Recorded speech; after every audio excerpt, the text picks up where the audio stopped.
নমস্কার সবাইকে, সবাই কেমন আছেন? আমি তৃষ্ণা আপনাদের জন্য নিয়ে আসছি নতুন একটা রেসিপি। আজকে আমি রান্না করে দেখাবো সর্ষে দিয়ে আর পোস্ত দিয়ে পাবদা মাছ। তো চলো কিভাবে কি রান্না করি সেটা তোমাদের সাথে শেয়ার করছি। মাছটাকে ধুয়ে পরিষ্কার করে রাখা আছে, এখন আমি লবণ আর হলুদ দিয়ে মেখে নেব। এই আমি দিয়ে দিলাম হলুদ, এই আমি দিয়ে দিলাম লবণ,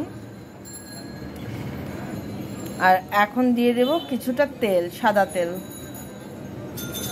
দেখো এখানে আমি মাছটা সুন্দর মতন মেখে নিয়েছি, এখন আমি এগুলোকে ভেজে নেব। মাছটা ভাজার জন্য কড়াইতে আমি তেল গরম করতে বসিয়ে দিয়েছি, এখন আমি মাছগুলো ভেজে নেব। তো চলো মাছগুলো আগে ছেড়ে দিই, কারণ মাছটা প্রচুর ফোটে। এর আগে আমার খুব ঝামেলা হয়েছিল, আমার হাত পুড়ে গিয়েছিল। তোমাদের দেখাচ্ছি, দাঁড়াও মাছটা দিয়ে নেই। এই আমি মাছগুলো দিয়ে দিলাম, এখন মাছটাকে সুন্দর করে ভেজে নেব। এই দেখো আমার হাতের অবস্থা, হাত পুড়ে কি হয়েছে।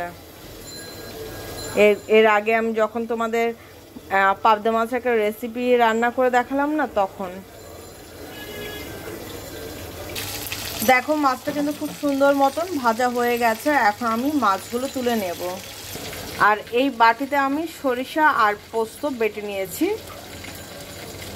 রান্না করতে। আমি আজকে এই সরিষা আর পোস্ত দিয়ে রান্না করব।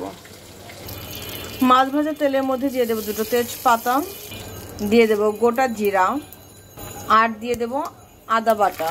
এটাকে সুন্দর করে আমি কষাবো। দেখো আদাটা যখন হালকা ভাজা হয়ে যাবে তখন আমি দিয়ে দেবো পেঁয়াজ কুচি।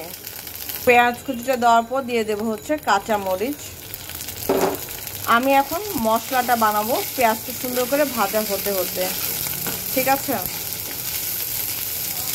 তো চলো আগে পেঁয়াজটাকে সুন্দর করে ভেজে নেই। মশলাটা বানানোর জন্য আমি একটা বাটির মধ্যে জল নিয়েছি, এর মধ্যে দিয়ে দেবো 1 চামচ হলুদের গুঁড়া, দিয়ে দেবো 1 চামচ ধনিয়া গুঁড়া। এবার এটাকে মিক্সড করব। দেখো আমি এটা মিক্সড করে নিয়েছি, এখন যখন পেঁয়াজটা একটু ভাজা হয়ে যাবে তখন আমি এটা ঢেলে দেব। তো দেখো পেঁয়াজটা কিন্তু সুন্দর মতন ভাজা হয়ে গেছে।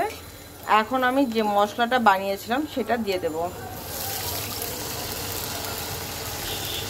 এটাকে আমি খুব সুন্দর মতন টাইম নিয়ে কষাবো, কম আঁচে সুন্দর করে এটাকে আমি কষাবো। এর মধ্যে আমি দিয়ে দেব লবণ। এই আমি দিয়ে দিলাম স্বাদ অনুযায়ী লবণ। এইবার আমি একটু মিক্সড করে দেব, তারপর ঢেকে দেব। মশলাটাকে খুব সুন্দর মতন সময় নিয়ে কষাতে হবে, যে পর্যন্ত তোমার তেল না ছাড়বে, ঝোল না শুকাবে, সে পর্যন্ত কিন্তু আমি কষাতেই থাকবো, ঠিক আছে? তো চলো এটা হতে থাক। দেখো মশলাটা কিন্তু খুব সুন্দর মতন কষে গেছে, তেলও ছেড়ে দিয়েছে। এখন আমি দিয়ে দেব ঝোলের জন্য জল, আর সরিষা বাটা আর পোস্তটা একটু পরে দেব। এই আমি দিয়ে দিলাম ঝোলের জল, খুব বেশি ঝোল রাখবো না। মশলার সাথে এখন জলটাকে মিক্সড করে দিলাম, যেটা এখন ঝোলে পরিণত হয়ে গেল। তো আমি এখন ঝোলটাকে বলক আসা আগ পর্যন্ত ওয়েট করব। তো চলো বলক আসুক। দেখো আমার কিন্তু ঝোলে বলক চলে আসছে। আমি এখন এক এক করে মাছগুলি দিয়ে দেব। মাছগুলি দেওয়ার সাথে সাথে কিন্তু আমি সরিষা বাটাটা দেব না। মিনিমাম আমি 4 থেকে 5 মিনিট একটু মাছগুলো জাল করব, তারপরে হচ্ছে তোমার আমি সরিষা বাটা আর পোস্ত বাটাটা দিয়ে দেব। এখন একটু হতে থাক। দেখো এখানে আমি পোস্তটা একটু জল, সরিষা আর পোস্তটাকে একটু জল দিয়ে রেখেছিলাম। এখন আমি এটাকে আগে ঢেলে দিই, কারণ এক হাতে ক্যামেরা ধরে তো পারবো না। চলো আগে করি, তারপর তোমাদের সাথে শেয়ার করছি। সর্ষে আর পোস্তটা দিয়ে দিলাম, দই দেওয়ার পর দিয়ে দেবো 1 চামচ জিরার গুঁড়া। এবার আমি একটু হালকা হাতে নেড়ে দেব। মাছটা খুব বেশি নাড়া যাবে না। তো এখন এটা আমি হাই ফ্লেমে 5 মিনিটের মতন জাল করব।